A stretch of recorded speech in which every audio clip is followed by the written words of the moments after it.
Hi yes welcome to our channel. Rajamouli గారితో Varanasi cinema తీస్తున్న మహేష్ బాబు గారు ఆ తర్వాత తన సినిమా ఏంటి అనే దానిపైన విపరీతంగా చర్చ జరుగుతున్న నేపథ్యంలో ఇప్పుడు సందీప్ రెడ్డి వంగ గారి పేరైతే తెరపైకి వచ్చింది. సో వీళ్ళ కాంబినేషన్ లో సినిమా ఉండబోతుంది వారణాసి తర్వాత అని అంటున్నారు. మరి సందీప్ రెడ్డి వంగ గారితో సినిమా ఉంటుందా, అది ఉంటే ఎలా ఉంటుంది, ఎప్పుడుండే అవకాశాలు ఉన్నాయి, సో వీటి గురించి ఒకసారి డిస్కస్ చేయడానికి ప్రజెంట్ మనతో పాటు సీనియర్ ఫిల్మ్ జర్నలిస్ట్ అప్పాజీ గారు ఉన్నారు. వారిని అడిగి తెలిసిన ప్రయత్నం చేద్దాం. నమస్కారం సార్. నమస్తే ఆదిత్య. సార్, రాజమౌళి గారితో సినిమా అయిపోయిన తర్వాత ఏ డైరెక్టర్ తో చేస్తారన్న చర్చ ప్రతి హీరోకి వస్తుంటుంది. అవును. సో మరి ఇప్పుడు మహేష్ బాబు గారి విషయంలో కూడా అదే జరిగింది. మరి సందీప్ రెడ్డి వంగ గారి పేరైతే వినిపిస్తుంది సార్. మరి కన్ఫర్మ్ అయ్యే అవకాశాలు ఉన్నాయి. కాంబినేషన్ ఎలా ఉంటుంది సార్ సెట్ అవుతాయి? డెఫినెట్ గా కాంబినేషన్ అయితే చాలా డెడ్లీ కాంబినేషన్ అవుతుంది. అంటే మహేష్ బాబు కూడా ఇప్పుడు రాజమౌళి సినిమా ఆల్రెడీ ఇప్పటి నుంచే ప్రమోషన్స్ చేస్తున్నారు. ప్రతి 2-3 రోజులకి ఏదో ఒక అప్డేట్ వస్తూనే ఉంది. ఆల్రెడీ ఇంటర్నేషనల్ మీడియాకి అంటే ఇంగ్లీష్ ఛానల్స్ కి ఇంటర్వ్యూలు ఇవ్వడం ఇవన్నీ చేస్తున్నారు. నిడివి పరంగా కూడా ఎంత ఉంటది అనే నిడివి గురించి కూడా ఒక క్లారిటీ ఇస్తున్నారు. సెకండ్ పార్ట్ ఉండదు, ఇదే పార్ట్ అని చెప్పి మెంటల్ గా ప్రిపేర్ చేస్తున్నారు. ఎందుకంటే బాహుబలి లాగా ఏదైనా 2 పార్ట్లు ఉంటుందా అనే ఒక డౌట్ జనరల్ గా ఎవరికైనా వస్తుంది. పైగా ఈ మధ్య కాలంలో ఈ సీక్వెల్స్ ట్రెండ్ కి బాగా ఆదరణ ఉంది కదా. ఇప్పుడు మొన్న దురంధర్ చాలా పెద్ద హిట్ అయింది, ఇప్పుడు సీక్వెల్ వస్తుంది. పుష్ప 1, 2, కాంతారా ఇలా ఎక్కువ ఉన్నాయి కాబట్టి దీనికి కూడా ఏదైనా సీక్వెల్ ఉండే అవకాశం ఉందా అనే ఒక చర్చ అయితే జరుగుతుంటది. కాబట్టి దానికి కూడా ఫుల్ స్టాప్ పెట్టేశారు. ప్రమోషన్ ఇప్పటి నుంచి మొదలు పెట్టేశారంటే దాదాపుగా షూటింగ్ పార్ట్ ఇంకా క్లైమాక్స్ కి వచ్చి ఉండాలి. ఎందుకంటే ఈ సినిమాని ఇప్పుడు బడ్జెట్ తెలుసు, 1300 కోట్ల బడ్జెట్ తోటి రూపొందుతున్నటువంటి ఈ సినిమాని 120 దేశాల్లో విడుదల చేసేందుకు సన్నాహాలు చేస్తున్నారు. 120 దేశాల్లో విడుదల చేయడం అంటే కనీసం అందులో ఒక 10-20% దేశాలకైనా వీళ్ళు విజిట్ చేయాలి కదా. అవునా? కనీసం ఒక 20-30 దేశాలైనా వెళ్ళి వాళ్ళ సినిమా గురించి చెప్పాలి కదా, ఇంటరాక్ట్ అవ్వాలి కదా అక్కడ మీడియా తోటి. అంటే అక్టోబర్ నవంబర్ నుంచో వీళ్ళు పూర్తి స్థాయిలో పబ్లిసిటీ మీద కాన్సన్ట్రేట్ చేయాల్సినటువంటి అవసరం ఉంటది కదా. అందువల్ల సినిమా షూటింగ్ అది త్వరలోనే బహుశా దానికి గుమ్మడికాయ కొట్టేస్తారు. ఏమైనా ఉంటే రాజమౌళి చివరి వరకు కూడా మెరుగులు దిద్దుతూనే ఉంటాడు కాబట్టి చిన్న చిన్న ప్యాచ్ వర్క్లు ఏమైనా ఉంటే ఉంటాయి. కాబట్టి తన నెక్స్ట్ సినిమా గురించి మహేష్ బాబు ఇప్పటికే కథలు వినడం, దాని గురించి డిస్కషన్స్ జరగడం కామన్ గా జరిగేదే కదా. అందువల్ల మహేష్ బాబు నెక్స్ట్ సినిమా ఏంటి, సుకుమార్ తోట సందీప్ రెడ్డి వంగ తోట అనే చర్చ అయితే జరుగుతుంది. ఇప్పుడు సుకుమార్ ఆల్రెడీ రామ్ చరణ్ సినిమాకి కమిట్ అయ్యి ఉన్నాడు. ఆయన సినిమా కూడా స్టార్ట్ అయిందంటే అంటే ఇప్పుడైతే ఒక 1 year లోపే ఆ సినిమాని విడుదల చేయాలని చెప్పి ఆయన గట్టిగా ప్లాన్ చేసుకుంటున్నాడు అని చెప్పి వార్తలు అయితే వస్తున్నాయి. కానీ నాకు తెలిసి ఆయన కూడా ఖచ్చితంగా 1 year లోనే విడుదల చేయాలి, ప్రేక్షకుల ముందుకు తీసుకురావాలంటే ఆ టైపు ఆయన వర్కింగ్ స్టైల్ కి సూట్ అవ్వదు అది. మరి ఇంకెవరున్నారు? ఇప్పుడు రాజమౌళి తర్వాత ఇప్పుడు వారణాసి సినిమా తోటి ఒక గ్లోబల్ రేంజ్ లో స్టార్డమ్ వచ్చిన తర్వాత అదనేది ఇది కూడా ట్యాగ్ లైన్ కూడా గ్లోబల్ ట్రాటర్ అని పెట్టారు కదా. కాబట్టి నెక్స్ట్ మహేష్ బాబు ఎవరితో చేయాలంటే అందుకు తగినటువంటి దర్శకుడు ఖచ్చితంగా సందీప్ రెడ్డి వంగ. అతని సినిమా కూడా కరెక్ట్ గా ఇది ఏప్రిల్లో రిలీజ్ అంటే అది మార్చిలో అనుకుంటా కదా. 1-2 నెలల ముందు స్పిరిట్ వచ్చేస్తుంది. కాబట్టి వీళ్ళిద్దరి కాంబినేషన్ పర్ఫెక్ట్ గా ఉంటది. అది అధికారికంగా ప్రకటించే రోజు కోసం మనం వెయిట్ చేయాలి. సార్, ఎలా ఉంటుంది సందీప్ రెడ్డి వంగ గారు ఒకవేళ మహేష్ బాబు గారితో సినిమా తీస్తే ఏ కాన్సెప్ట్ చూస్ చేసుకునే అవకాశం ఉంది? ఎందుకంటే ఆయన టోటల్ గా హీరో క్యారెక్టరైజేషన్ పైన సినిమాలు నడుపుతూ ఉంటారు. అర్జున్ రెడ్డి కావచ్చు, ఎనిమల్ కావచ్చు, ఇప్పుడు స్పిరిట్ కూడా అలానే కనిపిస్తుంది. సో మహేష్ బాబు గారి విషయంలో కూడా అదే జరగచ్చు సార్. అంతే కదా.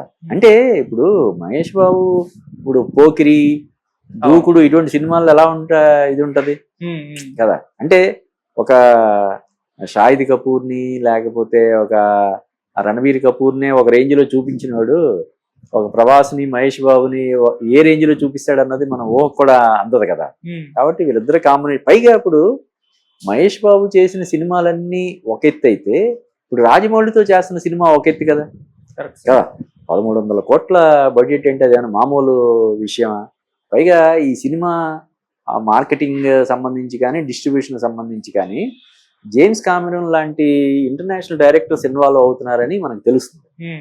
ఎందుకంటే ఈ సినిమాకి రాజమౌళి దర్శకుడు మాత్రమే కాదు, ఈ సినిమాకి వన్ ఆఫ్ ది ప్రొడ్యూసర్స్ కూడా ఉన్నాడు. అంటే ఎస్ఎస్ కార్తికేయ పేరు వేస్తున్నారు ప్రొడ్యూసర్ గా, KL Narayana, SS Karthikeya. SS Karthikeya అంటే వాళ్ళ అబ్బాయే కదా, అంటే ఈయన కూడా ప్రొడ్యూసర్ అన్నట్టే కదా. సో ఆయన మామూలుగా తను ప్రొడ్యూసర్ గా లేకపోయినా కూడా ఆ సినిమాని మొత్తం భుజాన వేసుకొని ముందుకు తీసుకెళ్తాడు. ఇంకా తను ప్రొడ్యూసర్ గా కూడా ఉన్నాడు కాబట్టి, పైగా కేఎల్ నారాయణ గారు ఈ మధ్య కాలంలో ప్రొడక్షన్ చేయడం అనేది చాలా రోజులు అయింది అనుకుంటా. రాకి ఏదో సినిమా తర్వాత ఆయన ప్రొడక్షన్ చేయలేదు, ఆయన ఎక్కువ రియల్ ఎస్టేట్ ఇందులో బిజీగా ఉన్నాడు. ఎప్పుడో ఇచ్చిన కమిట్మెంట్ ఇది, రాజమౌళితో సినిమా చేయాలని ఆయన ఎప్పుడో ఇచ్చిన అడ్వాన్స్, దానికి కట్టుబడి రాజమౌళి ఆయన కోసం సినిమా చేస్తున్నాడు. కానీ నిర్మాత బాధ్యతలు కూడా రాజమౌళియే తీసుకుంటాడు కదా. కాబట్టి ఈ సినిమా తర్వాత మహేష్ బాబు ఇమేజ్ అనేది ఇంకా ఒక 10 రెట్లు 20 రెట్లు పెరుగుతుంది. ఆ ఇమేజ్కి తగ్గట్టుగా, అప్పుడు పెరిగే ఇమేజ్కి తగ్గట్టుగా సినిమా చేయాలంటే దానికి ఒక సుకుమారు, ఒక సందీప్ రెడ్డి వంగ లాంటి వాళ్ళు అయితేనే జస్టిస్ చేయగలుగుతారు. కాబట్టి వీళ్ళిద్దరి కాంబినేషన్ బెస్ట్ కాంబినేషన్ అవుతుందని మనం చెప్పొచ్చు.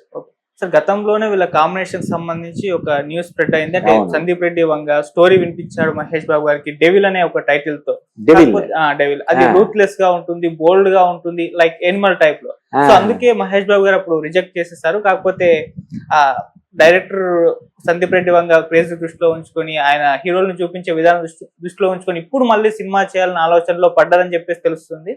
మరి అటువంటి మళ్ళీ సేమ్ కథతో వస్తారా, లేకుంటే ఏమైనా మార్పు? అంటే ఇప్పుడు ఎవరైనా ఒక డైరెక్టర్ తను ఎంపిక చేసుకున్నటువంటి హీరోకున్న ఇమేజ్ ని కూడా దృష్టిలో పెట్టుకుంటాడు కదా. అవును సార్. ఇప్పుడు మహేష్ బాబుకి ఫ్యామిలీ ఆడియన్స్ లో విపరీతమైనటువంటి ఇమేజ్ ఉంటది. అయితే ఇప్పుడు మహేష్ బాబు కేవలం తెలుగు రాష్ట్రాలకి మాత్రమే పరిమితం అయ్యే హీరో కాదు కదా. మా వారణాసి తర్వాత మొత్తం పాన్ ఇండియా హీరో అయిపోతాడు, పాన్ వరల్డ్ హీరో అవుతాడు. వరల్డ్ వైడ్ గా ఆయనకి మార్కెట్ ఇది వస్తుంది. కాబట్టి దాన్ని ఎలా డిజైన్ చేస్తాడు క్యారెక్టర్, డెఫినెట్ గా మన తెలుగు వాళ్ళు కూడా దాన్ని ఆమోదించేలాగా, మహేష్ బాబు ఫ్యాన్స్ అందరూ కూడా హ్యాపీగా ఫీల్ అయ్యేలాగే. అంటే మహేష్ బాబు కూడా చేయడు కదా మరీ అంత బోల్డ్ క్యారెక్టర్. అంటే ఇప్పుడు యానిమల్ లో రణబీర్ కపూర్ ఒక సీన్ లో చేసినట్టుగా మహేష్ బాబు చేయమంటే చేయడు కదా. మహేష్ బాబు చేయమని సందీప్ రెడ్డి వంగ కూడా అడగలేడు కదా. కాబట్టి డెఫినెట్ గా ఆయనకున్న ఇమేజ్ ని, ఆ సెన్సిబిలిటీస్ ని, వాటిని కూడా దృష్టిలో పెట్టుకొని క్యారెక్టర్ డిజైనింగ్ అనేది ఉంటది. అంటే ఓ హీరోయిజాన్ని రకరకాలుగా చూపించవచ్చు కదా. ఓన్లీ మరీ అబ్యూజివ్ గానే కాకుండా మామూలుగా కూడా చూపించవచ్చు కదా.